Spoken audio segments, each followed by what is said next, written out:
Good afternoon. If you don't know me, Major McAnally here from Wing Safety. Been asked to help moderate today's panel. Um, if you could go ahead, if you are if you're not a panel member, can you mute your screen for us and make sure that your microphone is on mute as well. What we'd like to do as far as that'll help the streaming capability for our meeting today. What we'd like for as far as questioning goes, if you could type in the chat your questions. Those questions will automatically come to me, and I'll be the facilitator to ask that to the panel up above. So if you could also, if you're going to ask a question to the panel, make sure that you give me your name, where you work, what squadron you're from, and who you want to direct your question to, if that's to a specific person on the panel or to the panel as a whole. We have some other questions here that I can help spur the discussion for the commanders to answer. But the idea here is for most of the questions to come from our members who are tuning in. So the commanders want to hear what your thoughts are, what your questions are. Keep them professional, obviously, and we'll go from there.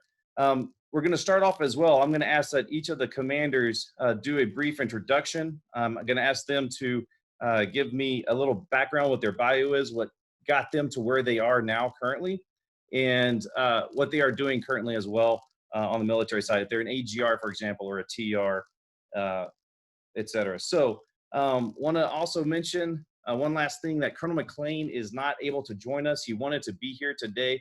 However, he did come under the weather this morning and had to step out. As a reminder, if you could, I can still see some of you guys with your screens on. Again, if you're not a panel member, please mute your screen. It'll just help the streaming capability for us if you can. And then if you have a question, put it in the comment section on the chat box below, and I'll ask that question for you to the panel. So without further ado, I'm going to step aside and I'm going to turn it over to Colonel Patel first to give us, if you could, sir, a brief background, your bio, and what you do, especially on the civilian side. And I'll turn the floor over to you, sir. Well, I'd like to welcome everybody, and on behalf of Colonel McLean, thanks for being here. He is pretty sick. I talked to him this morning, so give you back my background. I went to UCLA, ROTC, graduated with a bachelor's aerospace engineering, mechanical engineering, master's. Then went to pilot training. Then I went to Edwards. I was a flight test engineer for about 3 years. And after that, went to Travis, flew C5s for about 5 years, separated, joined the mission support group, actually a couple years later, and was with the mission support group at McCord for a couple years, then became an IMA at Edwards at the Flight Test Center for 2 years, came back to McCord in the mission support group as an exec officer, and then deputy commander, and then interim group commander. And after that assignment, I went to UCOM and was a battle watch captain at the Joint Operations Center there at UCOM. While I was at UCOM, I also did a year MPA tour at the Air Operations Center at USAFE, and then I came over here as the vice commander as a TR back in February. On the civilian side, once I separated, went to work for Lockheed and Boeing for about 14 years as a test pilot. And then for the last 2 years with American Airlines as a 737 pilot and part of the maintenance tech analysis committee for the APA union there.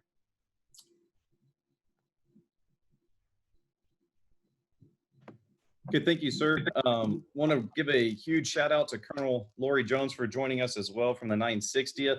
They also participated in our Chiefs group earlier today. So thank you, ma'am, for joining us. So I'm going to turn the floor over to you. All right, thanks. Good afternoon, everybody. I'm Colonel Lori Jones, and I am the commander of the 960th Cyberspace Wing here at JBSA Lackland. A little bit about me. I entered the Air Force in 1993, was on active duty for about 8.5 years, and decided to get off active duty and join the reserves on a lark, basically. And here I am some 18 years later, still in the reserves. I was commissioned through OTS. I'm a traditional reservist, So when I'm not working here, I work here in San Antonio. I live here in San Antonio. I am the Assistant Superintendent for Technology at Northside Independent School District. So if any of you guys have kids that go to a Northside school, I'm responsible for making sure all the technology works for your students. As far as my military career, I've commanded at the squadron, group, and now wing level. I've been an exec officer, a protocol officer. I've had IMA positions at DISA at Fort Meade. Also had an IMA position in the J6 at STRATCOM. So various levels of assignments. As far as the reserves go, I've always been a traditional reservist, either a TR or an IMA. So I've always been a part-timer and have not served full-time as far as I've been in the reserve. So that's kind of a very quick and dirty bio for me, and happy to be here and happy to hear what kind of questions you guys have for us today. Thank you, ma'am. Colonel Miller, over to you, sir. My name is J.C. Miller. I've been in the Air Force Reserves since the age of 17. I was enlisted for about 8.5 years. So the reserves paid for my college and, of course, my pilot license and all that. Then finally, the reserves into sending me to pilot training, and I went up to Westover. When I was enlisted, I flew as a crew chief on KC-10s out of Barksdale. Then they bracked that program, and I went to the 136 in the Guard and became a flight engineer on 130s. Then, like I said, I moved to Westover after I graduated pilot training. Became an Air Reserve technician up there as a as a co-pilot. That was when the airlines were hiring gangbuster, and so they gave me a shot, even though I wasn't an instructor. So great opportunity. I grew up that program. Then I moved to Macon, Georgia, to be in test flight. Then eventually test flight here in San Antonio. Then they took me in over at the 68th Airlift Squadron before the FTU joined up here. So I was there for 4 or 5 years. Then they moved me to Macon, Georgia to run current operations for Strat Air. I did that gig for about a year, and then the director of operations job opened up here. So I moved back to Texas. I grew up in Northeast Texas, my wife and I both. We have 3 kids, and I've been able to grow here into full-bird colonel, which is a very rare event. So I definitely don't take that opportunity and that chance to do that for granted, because it's an amazing journey to be able to do it and grow up in the reserves. So I have a lot of passion for the opportunities that it gives our reservists and the education benefits for not only themselves but families. And growing up in this program, I have just a unique perspective with how if we take care of one another and we foster one another, the great things that people get an opportunity to do. So I'm currently the Air Reserve Technician Operations Group Commander here, and I get to fly with the FTU plus the Global Mission. And it's been a great opportunity. Great. Thank you, Colonel Miller. And then Colonel Williams. Hey, thank you, Sam. Good afternoon. So I started this journey at Rensselaer Polytechnic Institute, upstate New York, in the ROTC program. Graduated, commissioned in May of 1988. So it's been 32 years that I've been wearing the uniform. Almost all of that time has been in the support world as a civil engineer. Quick tally, 9.5 years active duty, 22.5 years reserve. So, and interestingly enough, on my reserve side, about 13.5 of those years are IMA time. I got 5 years as a TR, 3 years as an AGR, and now a year or so as an ART. So got time in all 4 statuses, all 4 programs. Also spent time in the joint world at PACOM, now squadron, now group command. Spent 3.5 years as an AGR. At the Pentagon, been a MAGCOM staff at PACAF, and certainly a lot of base level time in there as well. Commanded at Travis. About 15 of those years at Travis, so Colonel Patel and I probably need to get together and swap some names, and because I got a feeling we were probably there at the same time. Interestingly, I never thought it would happen, but obviously I started active duty, and then my career split in 1998, and I was a civil engineer contractor for a while, and then back civil service on the civilian side while pursuing reserve TR and IMA jobs as a part-time reservist. And never thought it would happen, but in 2016 I made that decision to combine my careers again. First putting my civilian career on hold while being an AGR, and now working civil service and TR here together as an ART, as the Mission Support Group Commander for the 433rd. So interesting journey. Like I said, never saw it coming, but have loved the opportunity to be full-time reserve on the back end after being part-time reserve for about 15 years. So thanks, Sam. Yes, sir. Excellent. Thank you, sir. I'm going to start off with some of our banked questions we have here. Again, Colonel Williams, this one's coming over to you if you don't mind. What is your favorite mentoring advice for us here? So one of the things I like to tell people when I have an opportunity to mentor them is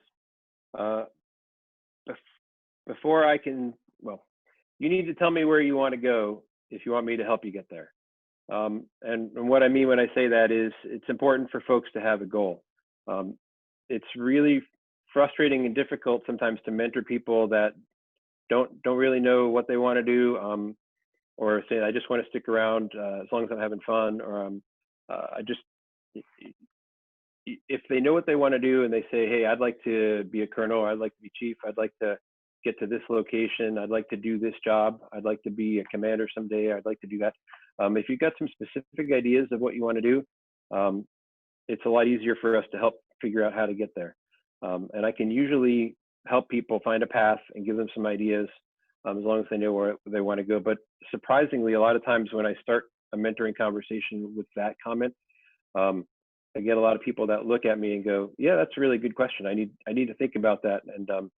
And then when we get back together and they've answered that question for themselves, it becomes a much more productive conversation. So the second thing that I tell people is make sure you have a mentor, because a lot of people don't. Folks like us as senior leaders, it's really one of our responsibilities to grow future leaders, and we need to be making ourselves available to folks that are looking for mentors. But the other side's true. If you want a mentor, come ask. And if I don't have time or if I'm not the right guy, I'll help you find somebody. But everybody ought to be working hard to make sure they find a mentor who can be a resource to them and answer those questions about how to proceed. Excellent. Thank you, sir. We've had a few more folks join us here. So as a reminder to everybody out there, if you could, down in the chat box, go ahead and start asking questions, throw them my way, and I'll ask that to the panel above. Anybody else from the panel, would you like to also add on to what Colonel Williams had to share? I'll hop in here. I would say one of the things that I thought about while he was talking is nobody is going to care more about your career than you. And so if you feel somehow that it's your supervisor's responsibility to take care of you, while that's true, your supervisor, whoever that is never going to care more about your career than you. So that advice I would say would be to be actively engaged in anything that involves your career. Don't assume that somebody else is going to take care of your EPR, your OPR, or assume that somebody's going to, take care of that decoration for you when you PCS, as a couple of examples. Help your supervisor out and give them that 90% solution, and then let them massage that input. Or if you're working your next assignment or thinking about your next assignment, don't assume somebody's going to, come to you one day and say, hey, how about you go do this? Take an active role in what you want to do and where you want to go, because again, nobody's going to care more about your career than you. I'd like to add to that too. All great comments. Another thing is that you may not know that somebody's your mentor until you seek out people. One thing I tell guys all the time is, if somebody out there says, hey, you know what, have you done ACSC? Have you done Senior NCO Academy? Those guys are the guys looking out for you. So you know what? Those are the great guys to go, or if it's wherever it is. It could be here at our base, could be any base. Just poke and prod. You can have 5 mentors. It's okay. But if you don't poke and prod, like Colonel Jones said, you're not going to get to where you want to be. And a lot of times, you don't know. When you're young, you know nothing. But if you ask those questions, that's how you get to where you want to be, and so forth. So even now, myself, I'm pretty sure the other colonels on this panel, I have 2 mentors that I talk to all the time.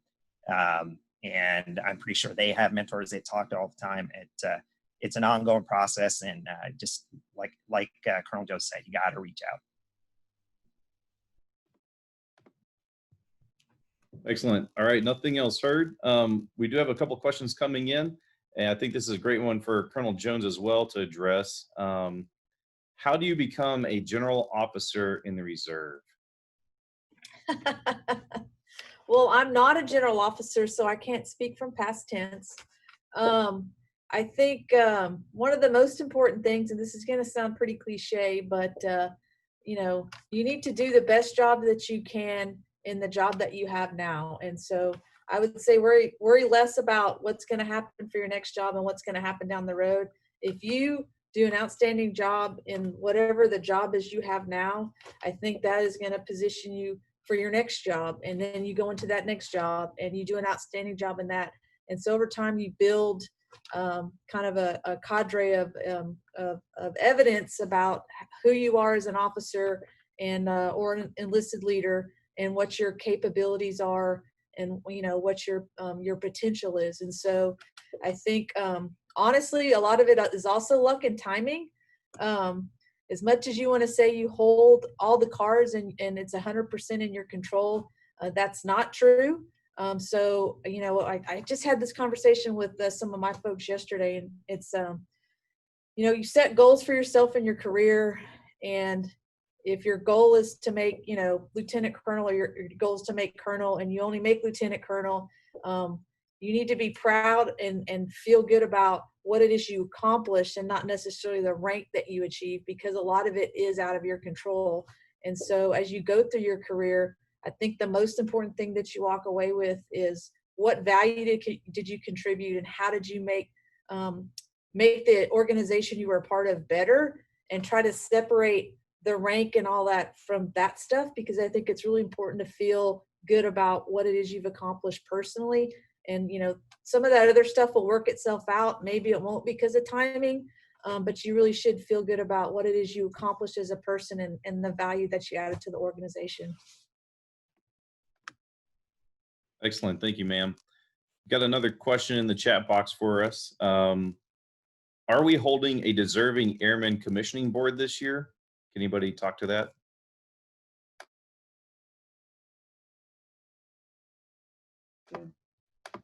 If not, I do have Chief Cullum on board. We can pass it. Can you answer that one, Colonel Miller? Well, I was going to say, normally the command chief handles that board. We do a top-down review of what positions we have available within the wing, and then we'll conduct those deserving airman boards. The one we did, I guess it's been 2 years ago when we did one. We placed, I think, all of those members now. We still have a couple of members that haven't gone to OTS, but COVID kind of stopped some of that. But those deserving airman boards are definitely something we need to push our people to want to accomplish, because it's a great way to recognize them, and then we can farm out and find them jobs. I know we found jobs for individuals outside of this wing as well for our reservists. So Chief Cullum was, I think, working on something toward the end of the year. I know we were looking at packages. So we try to keep that type of progress going. But at the same time, we don't want to have a board if command, you know, if we don't have positions, or we're looking at manpower problems. You know, currently maintenance has lost a few of their admin positions, and one of our ops group squadrons has lost some positions. So with that, it's not just like a rotating thing. So the reason why we don't have it every year or every September or November, whatever it is that you would expect to have something rotate, it actually has to do with the number of positions available. So that's one of the reasons why you don't see it as frequently, because we need to go and pull through those positions and find out what's available. So I can leave it with Cullum to see where we're at right now, because I know she asked those questions. Hey, thanks, sir. Just real quick, I almost didn't chime in because it's your panel, but we are looking for open vacant positions, and as soon as we get them, we had a path. We were looking for them before COVID hit. And whether we can overage positions. I know this is extremely important for folks, and we've got a lot of folks interested. But hopefully, I'm confident that by July, when we get some sort of normalcy, we'll be able to identify if we have positions, and that will be a priority to get the board as soon as we can, but we got to have the positions first. Hey, Thanks Chief, for letting me chime in. I have a question for you. You may or may not know this. I feel like there was some recent guidance that also came out in terms of kind of the path to commissioning, that it's not necessary if you're enlisted, it's the DACP is not the only avenue, that there's some type of direct hire authority that maybe has come out. Does that sound familiar to you? That's only for a few AFSCs, and it's very specific on those, and we have started to place 1 or 2 folks, but it's very specific AFSC. Probably cyber. Cyber, we got some in CRF and OSS Intel, so.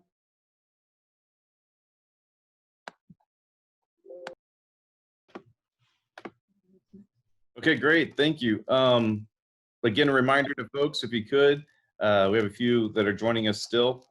Make sure you type in the chat box any questions you have for the panel up above. This next one I'm going to throw out to Colonel Patel, sir. Looking back at your career now and knowing what you know now, what would you have done differently, sir?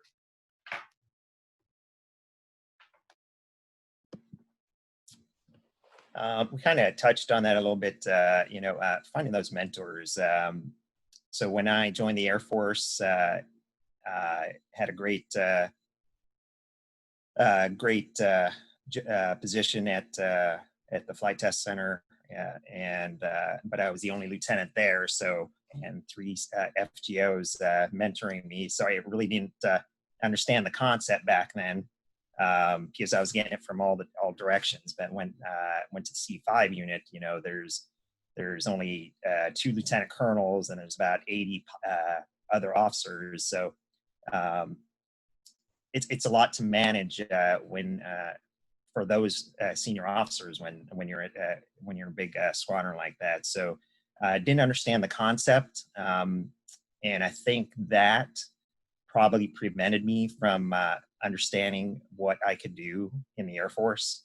And when I left the Air Force, when I separated in 2000, I could take it or leave it as far as sticking with the military. But when I came back in the reserves and I did get that one-on-one mentorship, that's probably one of the main reasons why I stuck around, and I enjoy it. And I just submitted an MSD extension, which was approved. So I'm going to stick around as long as I enjoy it, and I have good mentors out there. Okay, sir, I'm going to switch gears a little bit over here for Colonel Williams, if you don't mind. We have a question from the chat. Rumor has it only squadron commanders are pushed for 05 PV boards. Can majors who are not squadron commanders also be considered for 05 PV? And what does leadership look for in PV candidates? Can you talk to that for us, sir? Sure. First, I don't think that's a true rumor. I think people other than commanders are certainly eligible and can be found eligible for PV. The criteria to be eligible for PV are specified in AFI. Your command is not one of them, but it's certainly a factor that helps. You can go pull the promotion board statistics from the AFPC or ARPC webpage and look at the stats for the way they break things out. And they'll typically say of the people that met the board, the people that were selected, how many of them had command, how many of them had PME complete, how many of them have a master's degree, et cetera. There's a couple of things that they'll typically break data out by. The one must is going to be PME. As with most of our officer promotion boards, your chances are significantly less of being selected at any promotion board, PV or mandatory or above the zone, if you don't have PME complete. So they're pretty slim percentages for people without PME. So I would say PME is absolutely essential for any promotion board, but absolutely for PV. Command certainly helps, and I think if you look at the percentages, you'll see the majority of people who get selected probably are folks that have command experience, but it's not mandatory. It's not essential. So if you've got somebody who's superstar performer and deserving of getting promoted a year early, I'd certainly give them a good look if they're not a commander, if they've met the other eligibility blocks. Excellent, sir. Thank you. Anybody else from the panel want to address that at all? Yeah, so as long as the commander feels like the person who is eligible for the PV should be nominated, that person's going to get nominated. Unfortunately, you have to rack and stack within the wing, which is where you come into the issue. If there are other commanders that are PV, most likely they are going to get the higher rack unless you've done something that's more exceptional than what the commander's doing, which can't happen. It's really difficult. So I actually went for a PV once, but I was the third person because the other two were commanders, and the first person on the list got it. The second commander didn't. So it's all hit and miss, like Colonel Jones said earlier. It's timing. And if you're a commander, you're more than likely to be the higher ranked person coming out of your wing.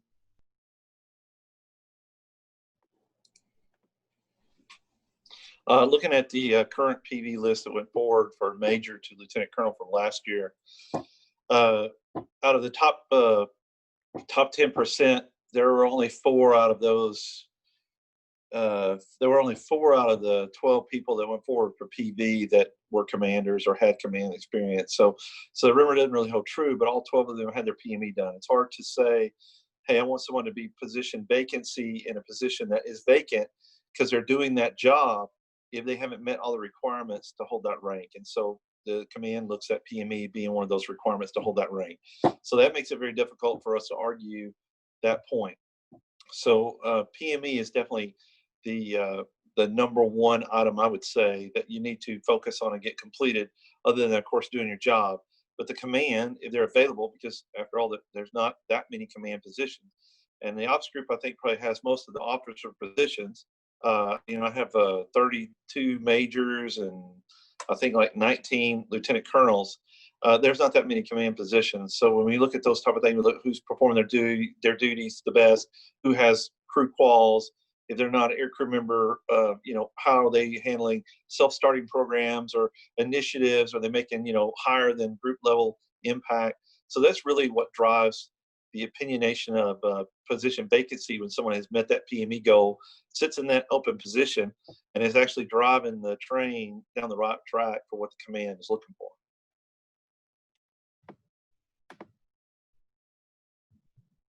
Thank you, sir. Next question, back over to you, Colonel Miller, for this one. Perfect segue into it. Talking about the ops, this is kind of an ops-centric question, but what is the path or what are the requirements to becoming a pilot in the Air Force Reserves? Could you address that for us, sir? So the basic requirements, a bachelor's degree, and also certain scores on an AFOQT, which is the officer course. If you're already an officer, then you'll be required to take an additional test, which is they call it a PICSM score, but it's like a BAT test. It's a hand-eye coordination test. They recently, within the last year and a half, raised the required age to start pilot training to 33. So in other words, your first day of pilot training has to be before your 33rd birthday now. When I went through, it was 27 and a half. So you had to be pretty quick to get into pilot training before then. There's a 10-year commitment after you graduate pilot training. And then, of course, whatever major weapon system you're going to go fly. So the way that it has functioned here locally, the 68th Airlift Squadron is the one that hires pilots for us. The formal training unit, the 356, they're all instructor positions. So you don't start out as an instructor, obviously. So an individual, whether they're internal to the wing or internal to the reserve or active duty or whatever branch of service, an individual applies with the 68. They have an open advertisement at baseops.net.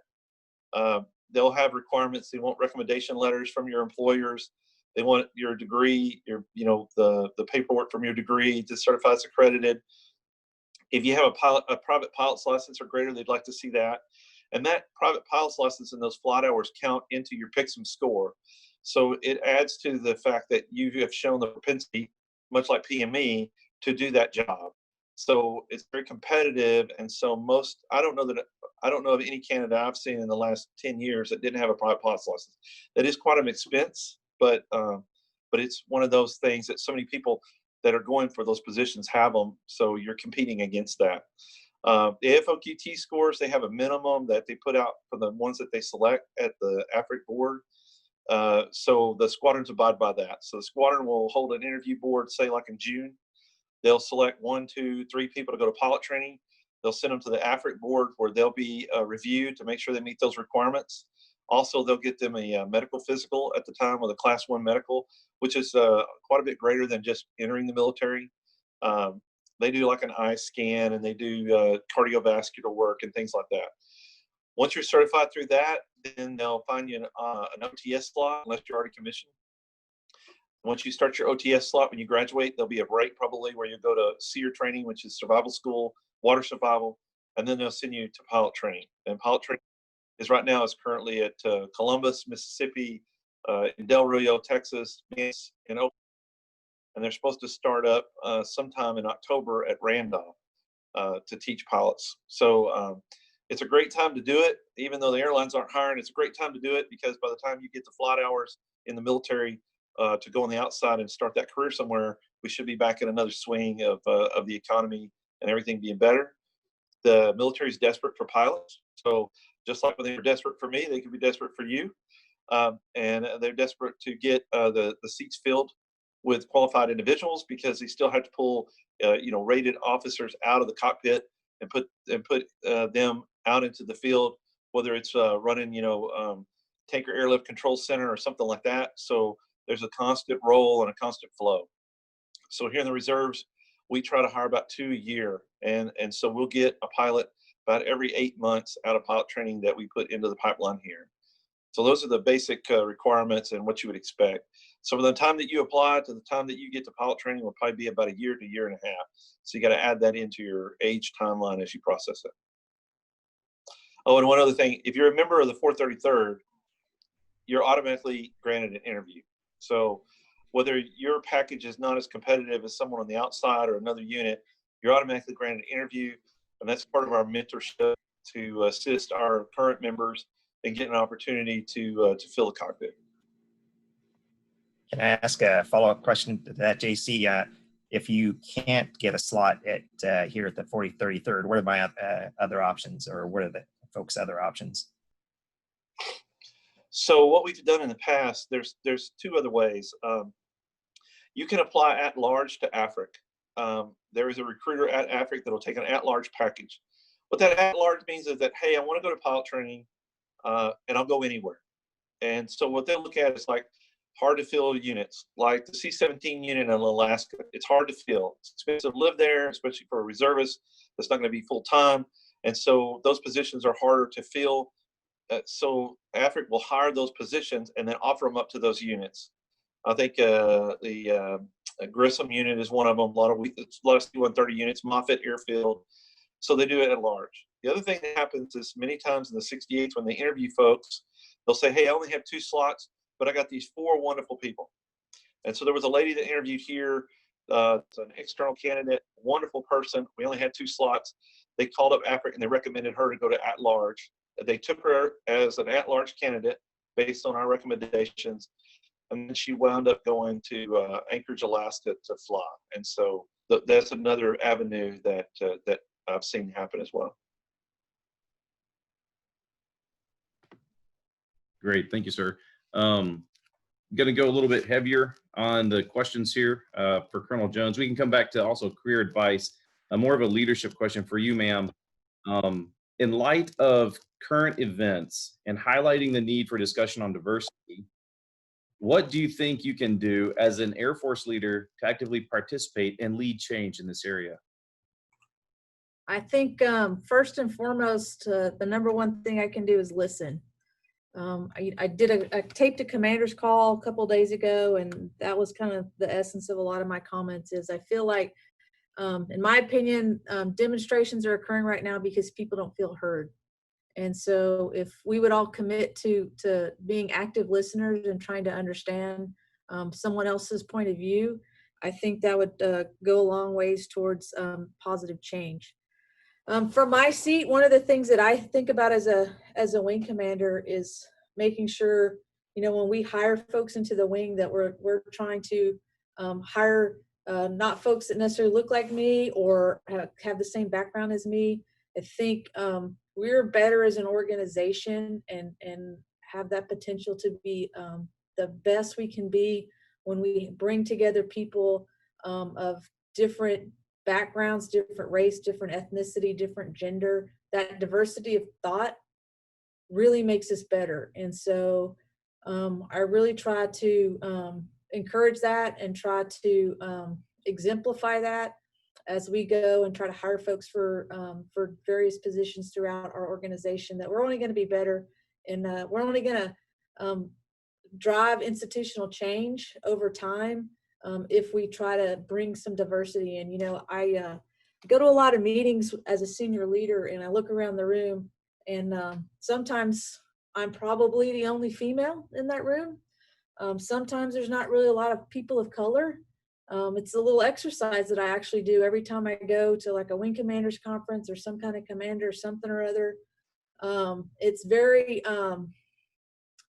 troubling to know that we're not making some institutional change when it comes to that. And so I personally believe encouraging and trying to bring up you know, the diversity across the organization is only going to make us better. But you know, we've all got to commit to that and try to commit to making sure we're giving people, opening the door and giving people opportunities that don't necessarily look like us. Thank you, ma'am. Anybody else on the panel willing to take a shot on this one as well? I'd like to add that also, it's not just what we do here in the reserves and at the 433rd or the 960th. It's also in your civilian life if you're a TR, or when you're hanging out with friends, walking down the street. Just think about when you're walking down the street, if you're walking by someone that looks like me or someone that looks like Colonel Williams, how do you treat them different?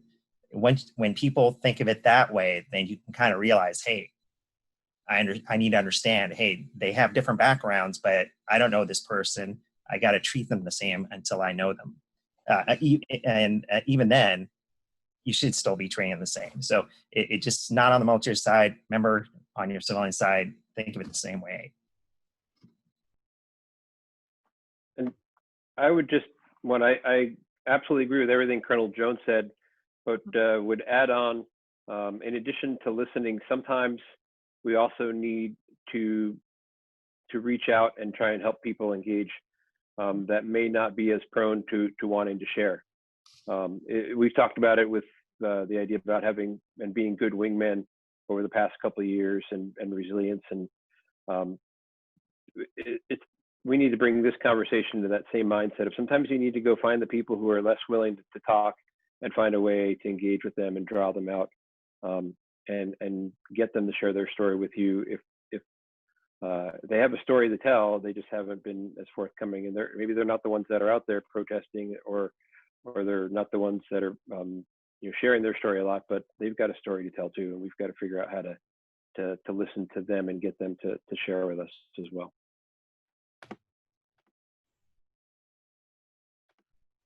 Thank you, sir. Again, those are great comments. It's kind of a heavy topic. Throw this out to the panel from Colonel McLean. What do you want to do when you want to grow up? Kind of lighten it up a little bit. So what do you want to do when you grow up? That is from Colonel McLean. So over to the.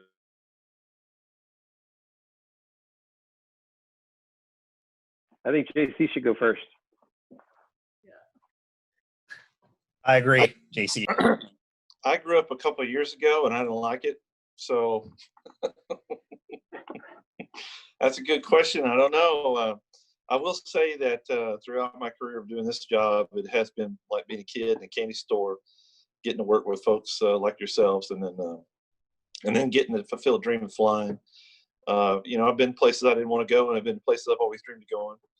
But when I grow up, I have no idea. It's going to be hard to move from this type of activity and being around these, wonderful people to sitting on the back porch and wondering what I'm gonna mow with my tractor next. So I'm not real sure what I'm gonna do when I grow up, but I know that this job makes me not want to.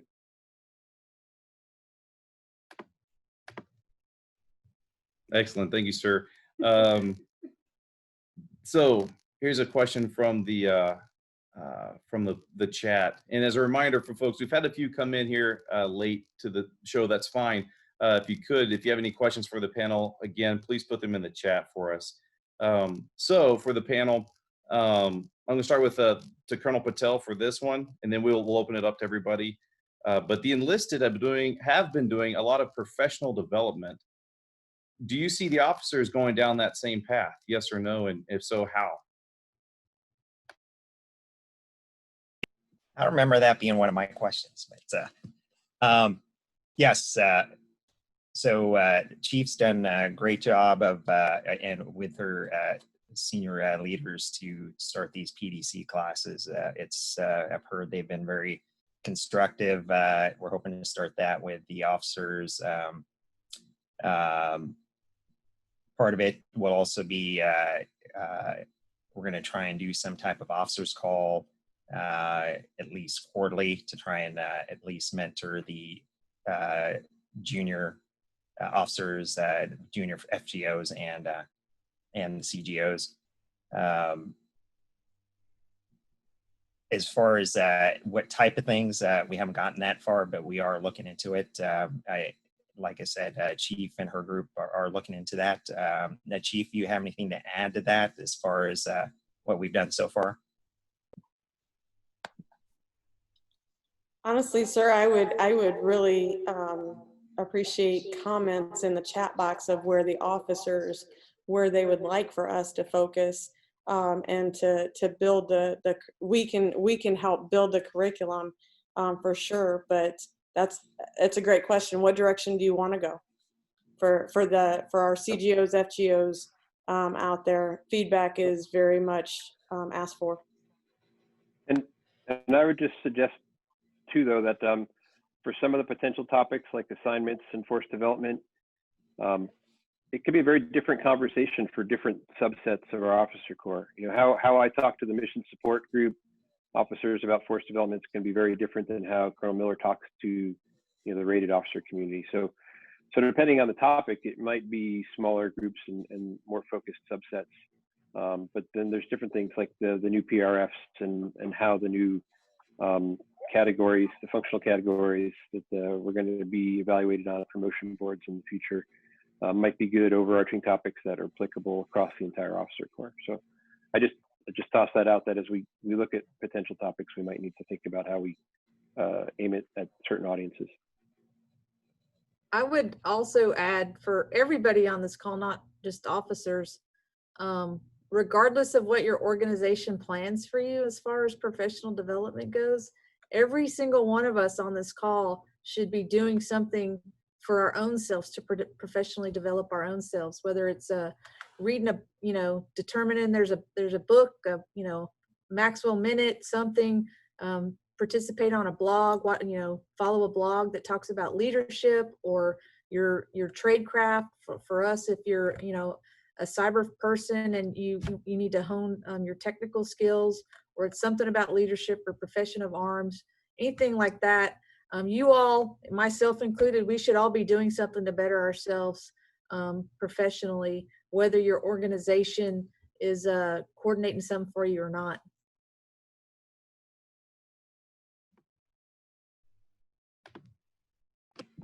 And just a quick caveat on what Colonel Williams said there. Those are type of ideas that I've been thinking about, but I know the Chief has been doing a lot of good things here, and we just haven't had a chance to talk about it in depth with what's been going on. But those ideas we're definitely looking at. We did something similar to what Colonel Williams said when I was at McCord for the Mission Support Group. And that's kind of the path that I think we're probably going to follow.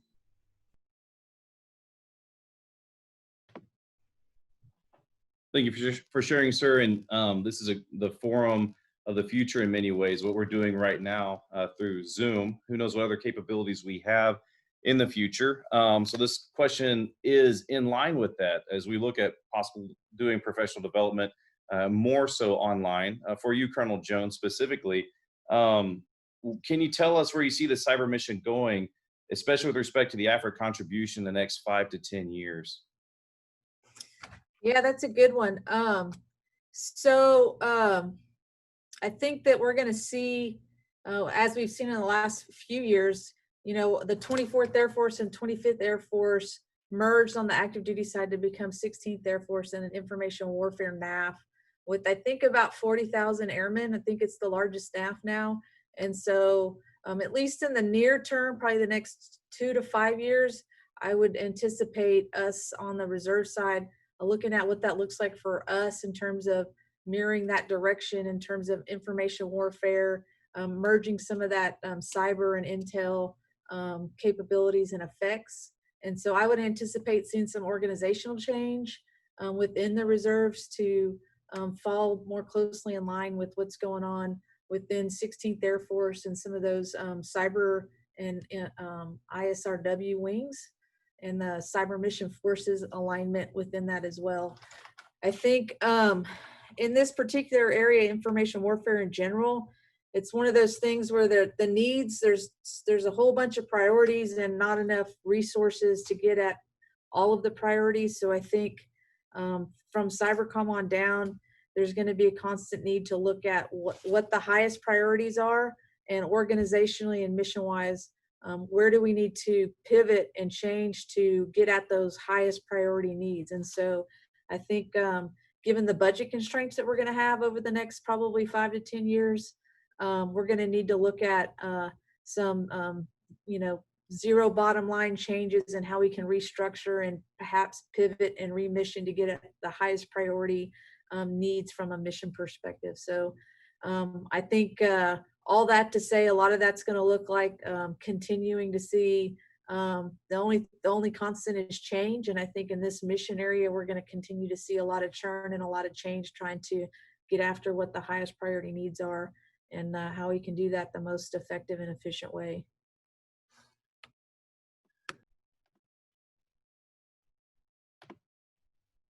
Thank you, ma'am.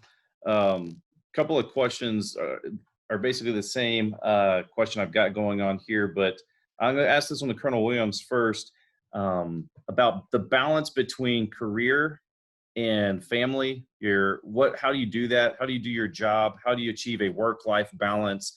Can you talk to that, especially in your seat as an 06, sir? Yeah, I might have kind of a non-standard answer to that. So I mean, it varies depending on what your job is, right? So one of the best things about being a reservist is we have the opportunity to decide when we move and where we move, and to pursue a job change when we need to. So a couple of times in my career, I have made career decisions on the reserve side. You know, when I needed a reserve job that was less demanding because my family situation or my civilian job was more demanding. For example, when I left active duty and I was newly married and we were starting a family with young kids, I was a squadron level IMA at base level in the Civil Engineer Squadron at Travis Air Force Base. I did that for 5 years. That was not a heavy demand on me as a reservist. And it was local, it's close to home, and it didn't tax me very much on the reserve side, so I was able to have the bandwidth I need for family and my civilian career. At other points in my career, and my kids got older, you know, my civilian job was stable. I was able to say, hey, I think I'm going to go try PACOM. It's going to be a big thing for me. It's totally unfamiliar in the joint community. It's going to take a lot more of my attention, but my family situation, my civilian job are now set where I can do that. So for me, it's been about, at different points in my life, depending on what was going on, I could make reserve job career decisions and moves that helped to adjust that balance and with that balance in mind. So when family and civilian job were good, I could go after a big reserve job. When the balance was the other way, I had a less demanding reserve job. And then ultimately I decided to solve the part of the balance problem by combining my civilian and military career, first by going to be an AGR and putting my civilian career on hold, and then coming here as an ARC. So, so there's a bunch of different ways to attack that balance. That's how I've chosen to do it.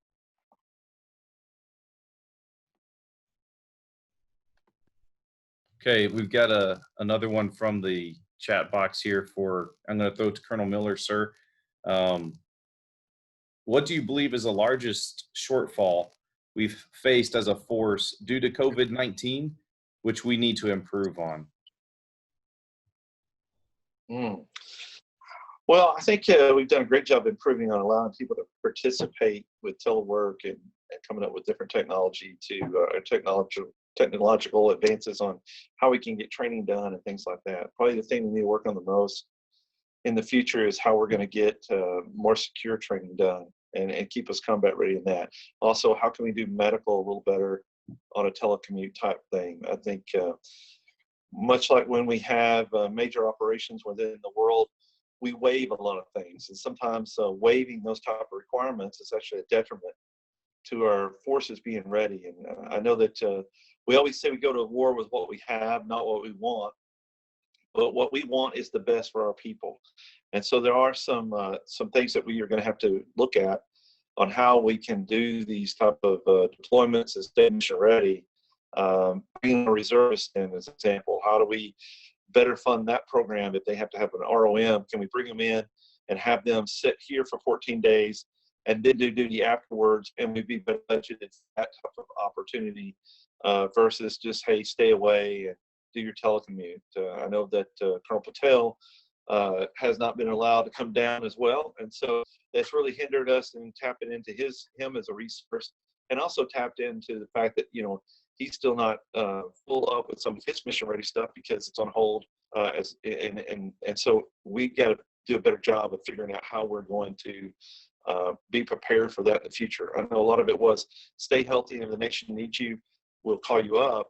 So I would say that's going to be our biggest challenge going forward, is how do we react with members not being allowed to show up here, but at the same time, keep that actual hands-on proficiency going throughout the course of whatever pandemic we're dealing with this.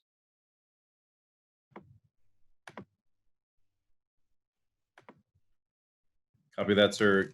Anybody else on the panel want to address that from their perspective too? I know, Colonel Patel, you've not been able to come in, and you've been having to telework from a distance outside the ROM as a Vice Wing Commander. Anything you'd like to add to that, sir? Everything JC said spot on. The other thing is that the interaction, the face-to-face interaction that you get with your folks when I come down there. I mean, yes, we can do things virtually, but it's not the same. And Colonel Jones and Colonel Williams can probably say a little more on that too, since they're talking to a few more folks than I am. But it's tough. It's tough. But like JC said, we're going to have to figure a way around this because this is going to happen again. This is just going to happen again. We had SARS a few years ago, and now we have COVID.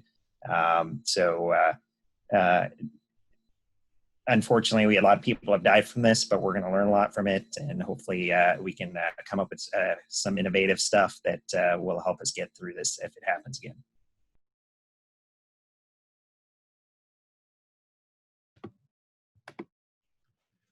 All right. No more chats. I see no more questions in our group chat. So we're going to give final comments over to the panel to close us out as we're nearing the end of our hour. So Colonel Jones, any final comments, ma'am? Then after that, over to Colonel Patel, Colonel Miller, and Colonel Williams, we'll have you close us out. I just want to say thanks to you guys for inviting me to be part of this panel. I appreciate it. Hopefully whatever nuggets of wisdom I was able to provide today resonated with some folks. And I just, if anybody has any follow-up questions or concerns or wants to talk more about a topic in particular that I spoke about, you're welcome to reach out to me, and I'm happy to do that.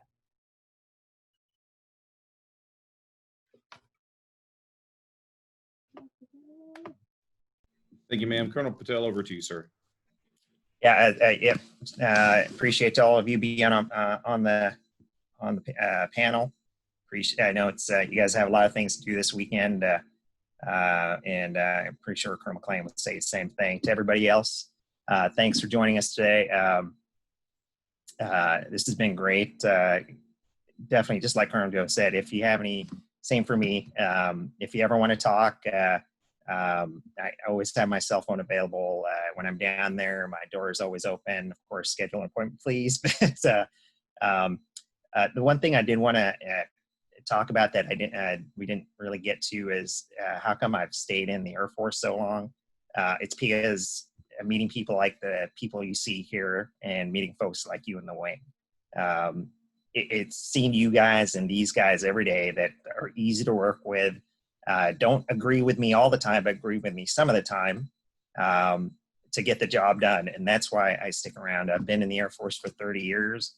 I'll stick around as long as they let me, or until I hit 58. So that's why I've been here, and I enjoy it, and keep on doing the great job that you guys are, and hopefully we'll see you soon.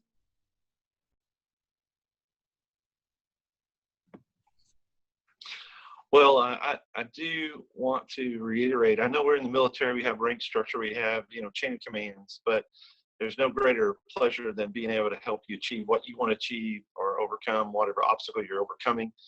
I know, like I said, I myself have been doing this for 33 years.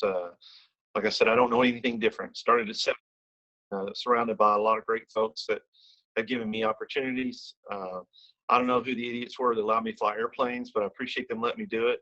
And it's just been an amazing journey. And so, it costs a lot of money to train you to do what you do. And in the reserves, we get called up last minute. And normally by the time you read the paper the next morning, we've already been there. And you don't do that with, brand new people. And so we are very interested in keeping our talent around, not only to train us, but also to train the next generation. So please let us know what obstacles and what things that exist that are preventing you from getting to where you want to go, or being ready, or having your combat skills interrupted with whatever issues may come up. Because if we don't know the challenges you're going through, and you don't want to talk about those because maybe you're embarrassed, or, well, the chain of command, or why would they care about my problem?